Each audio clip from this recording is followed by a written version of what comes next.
So going to the next slide, we can see what are the different type of hackers that we have.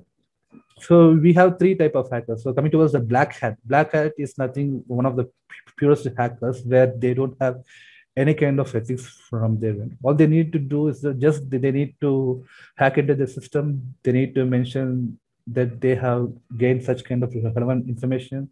They will be producing the financial loss to the organization. So they will be having a handful of information where they all need is just a ransom, or they need to ensure that a company's reputation is damaged. So that is where the black hat is will be doing. So coming towards the gray hat.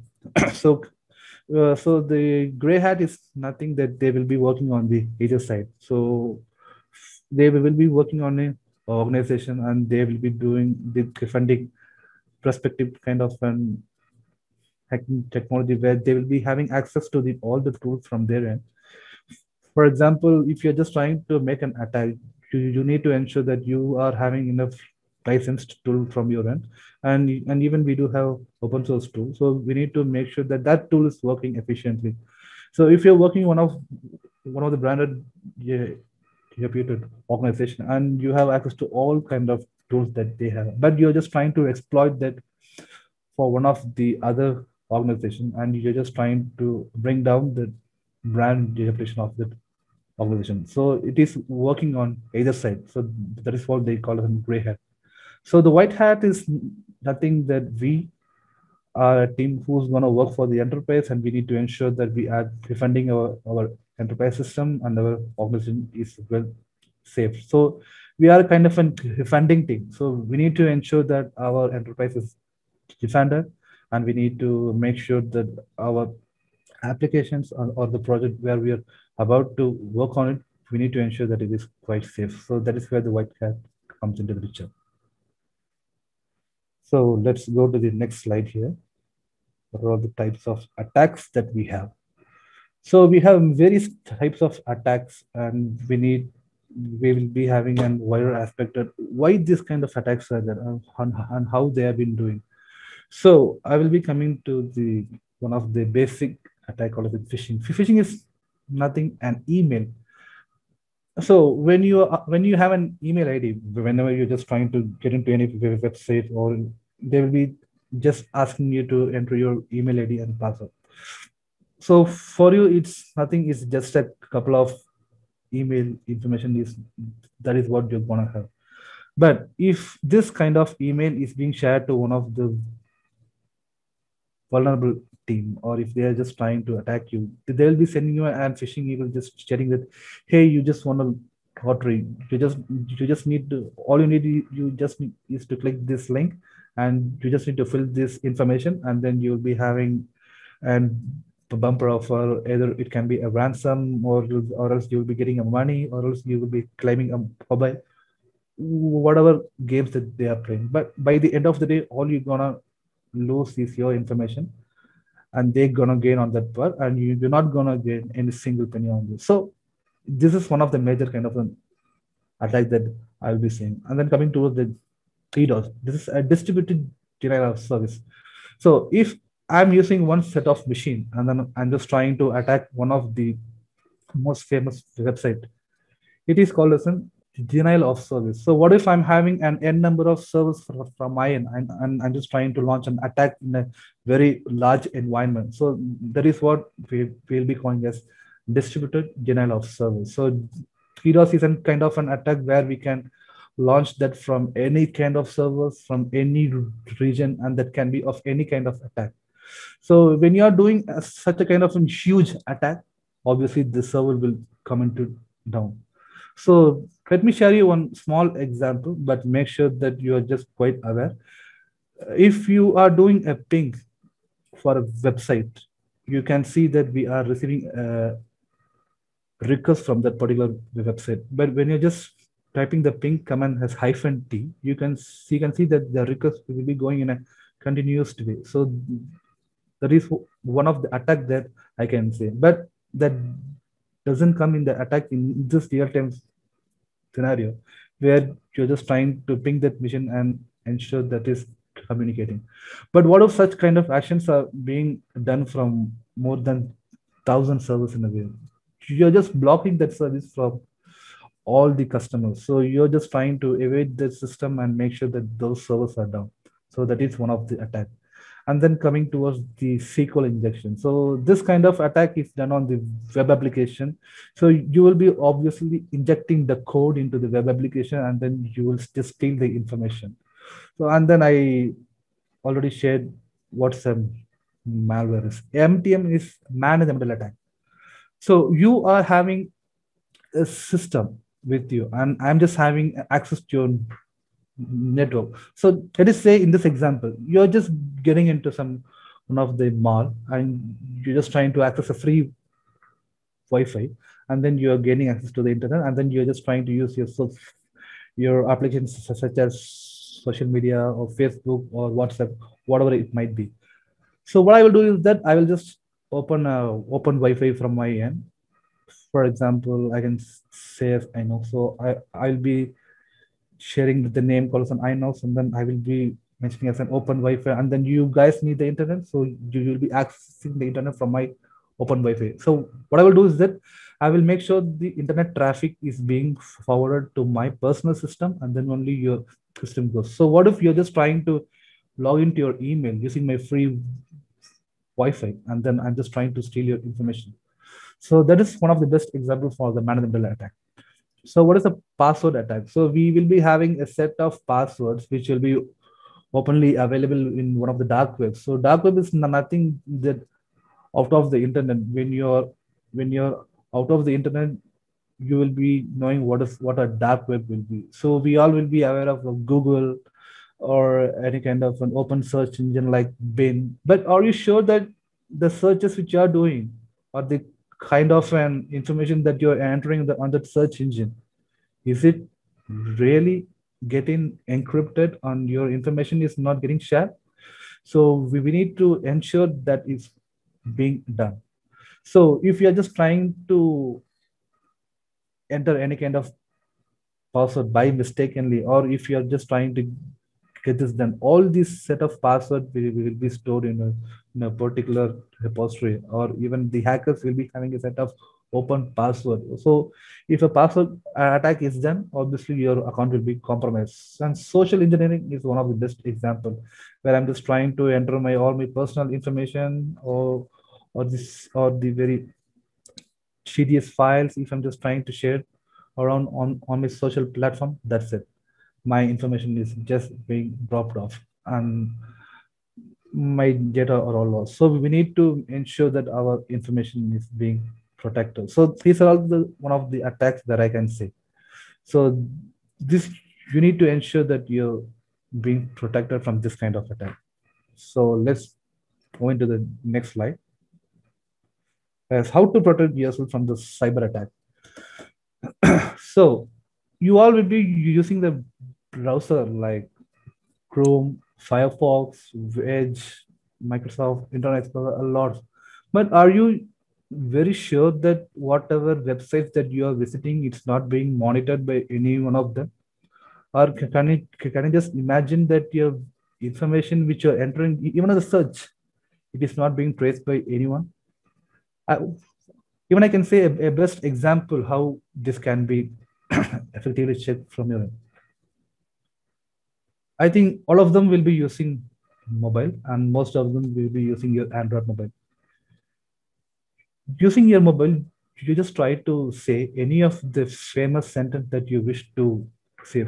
For example, if you're just trying to purchase one of the recent upcoming mobiles, that I need to purchase this. For example, you can even say that I've been trying to purchase an Apple product. So try to say this kind of statement continuously for around a week.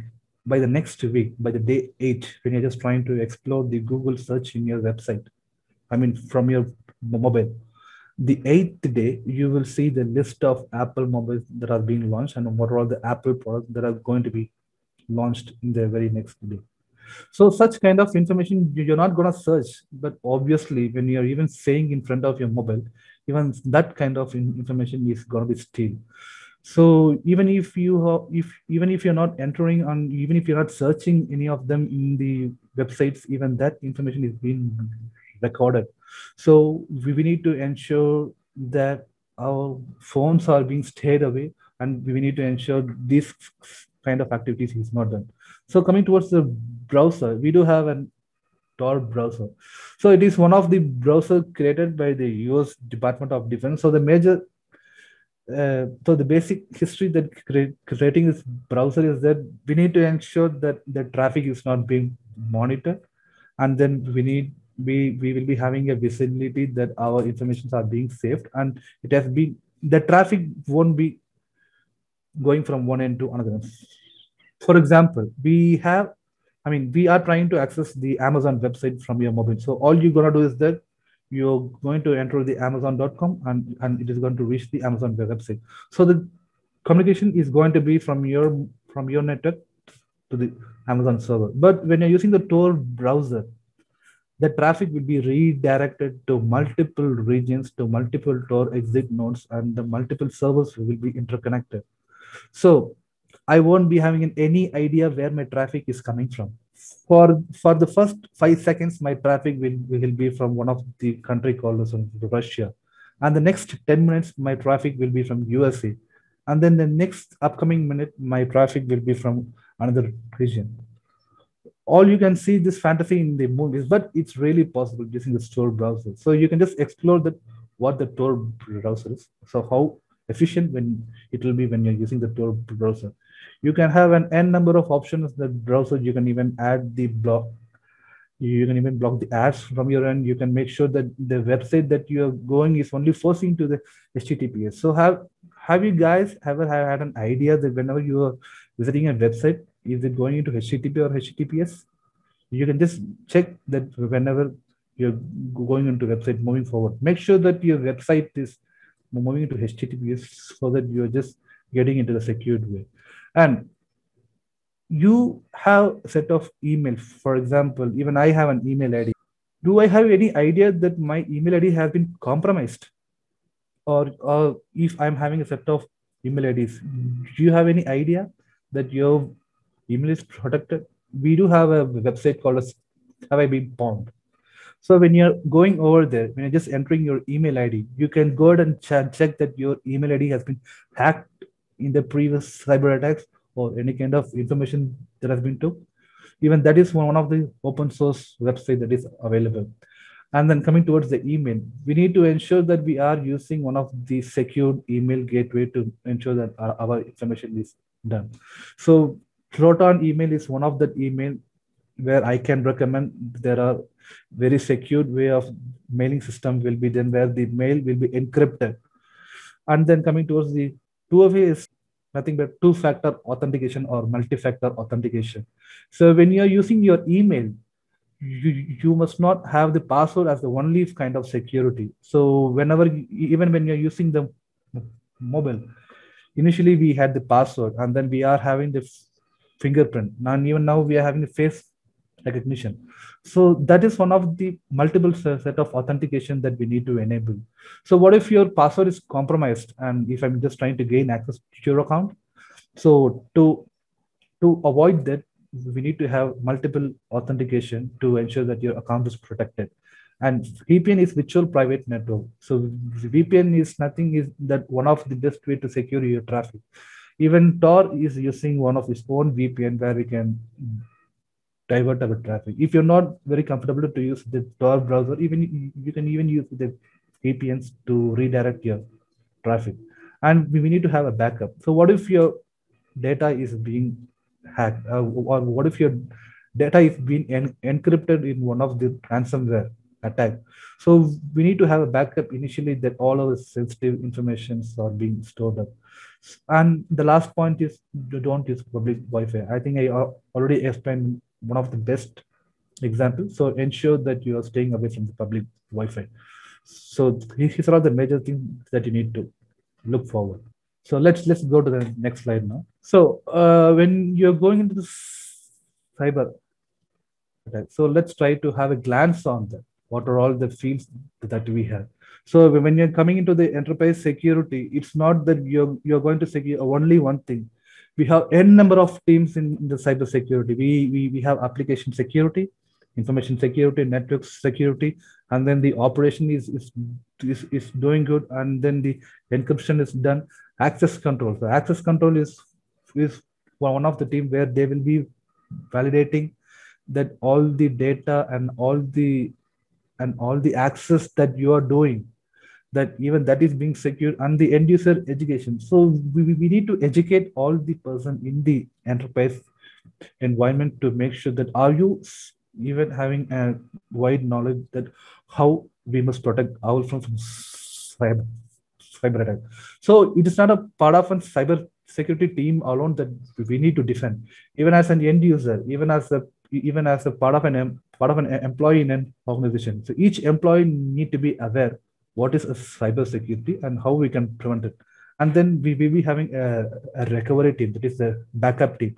So what if we are in a cyber attack and how we need to defend? So obviously that need to be recovered. So we will be having a backup team. So these are the entire team that we have in a part of cyber security. So we can go to the next slide, and then I will be giving you a brief intro of what all the teams we have. So let's go to the next slide right now. So when you're coming towards the SOC team, Security Operations Center, so that is what we used to term in our enterprise security. So when you're coming into this team, we have multiple teams in our environment.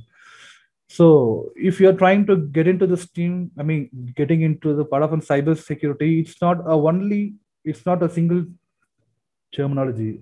See, when we are getting into in our education, all we will be learning as a coding, but at the end of the day, we have multiple streams. So all we are aware of that we do have a multiple streamlines in computer science as C++, Java, and whatever. So those are the kind of the codings we have. But are we aware of what are the technologies that we have when we are entering into the enterprise? Obviously not. So this is one of the wide exposure where I can show you. When you're just entering into the cybersecurity field, we have n number of options to get into the field. So coming towards the application security, when you're just trying to secure your application, let it be your mobile application or a web application or the application hosted on your computer, we need to ensure that our application is secure. So we have an application security team. Endpoint security is nothing but an antivirus.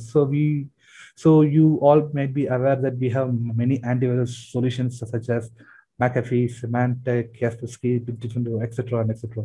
So coming towards the enterprise, so how efficient that we are securing our endpoint servers or endpoint machine that we have?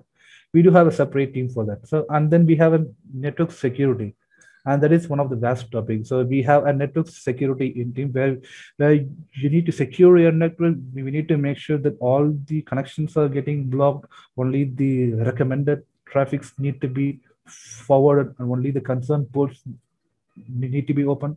We do have a secure network infra in our environment, and we do have a separate team for that. And then the email security. So as I said earlier, we will be receiving a lot of spam emails. When it comes to an organization, it comes into a big deal. So how we can secure? So we are having a many email security solutions. We do have a separate applications for that. So to secure our email, we need to make sure that the emails are getting in via this email gateway. So we do have an email security for that. And in the recent days, we are all moving into the cloud infra. So whenever we are moving into the cloud infra, we need to ensure how safe and how secure our cloud environment is. So we are having a cloud security team. So the cloud is not only based on Amazon. We have Azure security, we have AWS security, we have Google Cloud security, and there are many cloud security platforms existing in place, and where we have n number of security. But it all comes into a one picture. So how we can secure a cloud infrastructure? So WAF is nothing but web application firewall. So on our web application, how secure that we are using? So in terms of web application, we will be having many kind of fields. For example, you can take it as an e-commerce website, or then we can take one of the banking websites. So what if hacker is trying to attack that, and how we can defend our web application. So we do have a separate team for that. So, and then we are having a science, security, incident, and event management. So this team is one of the larger team. So we are having many enterprise products in our environment. For example, we have network, we have antivirus, and then we have servers such as Linux and Windows, and we are receiving all the logs from these kind of servers, and then we are correlating and then ingesting all those logs into one central repository, and that repository is called as SIM. So we will be writing the rules on that, and then we will correlate it, and then we will be ensured that our enterprise is defended. So we do have a separate team for that. And then vulnerability management. So we have a team where vulnerability detection is done, and then we do have a pen testing. So pen testing is one of the interesting team, and one of the most difficult team where we need to work on most, because on a day-to-day we need to learn each and different kind of an attack. So we need to ensure that how we are defending. So to defend it, you need to be very offensive. So you will be doing the attacks in terms of enterprise. So you will do the attack on from your end, and you will be having an idea how secure our environment is. So we have a huge number of roles. So if you are trying to get into this, if you are having an idea that if I'm going to get into this team, make sure that you are having enough information on this, and then you will have a wider picture when you're coming into the SOC team. So let's get into the next part. So we can move on to the next slide right now. So if you want to start your career into the cyber security, so what are all the things that you need to have?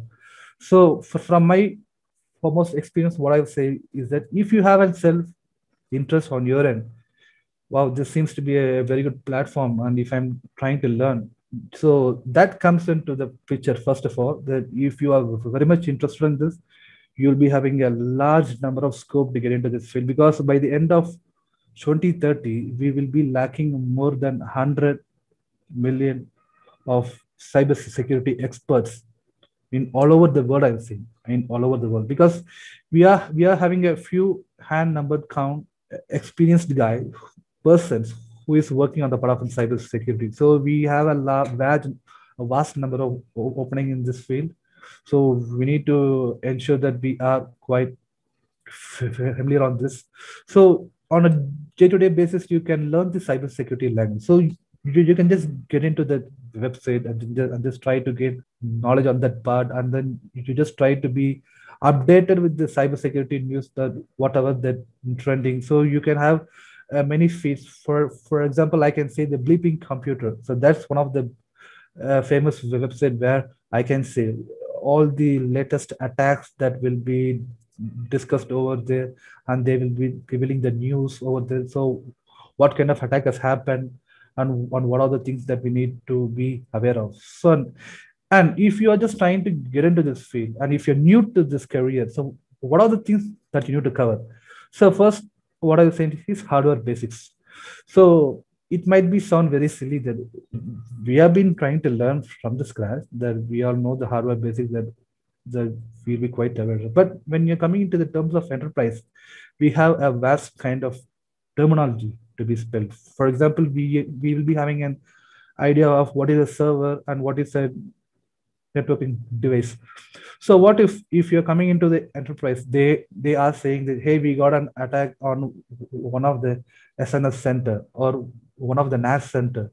So NAS is nothing but one of the network sharing device. So we need to have the terminology on what are all the basic hardware we have in terms of enterprise. So we need to have that knowledge, and then basics of the networking. You need to be aware of what is an IP address. So what is an IPv4, IPv6? So what is a subnetting, and what is a header value? So those basics networking skills you need to have. And I will be recommending all of you to use the Linux platform from you, because Linux is one of the major operating system that is using on all of the enterprise. So it is one of the very fast operating system that is being operatable, that is from part of an enterprise security, and it is one of the safest operating system too. Even in the Linux we are being hacked, but on terms of comparing to Windows, it is one of the safest websites that I would say. So just make sure that you have an hands-on experience on Linux and basics of coding. And if you need to be better in depth of it, make sure that you are having a very wider and larger vision on this. So you can get into a team where you can go ahead and do the automation of this security as well. So that is one of the latest technology that is coming into it. So when the automation of the cybersecurity is coming into the picture, the part of the team where it comes into the enterprise as an L1, you won't be having a chance. So just make sure that you have this kind of knowledge and just have the visibility on this part.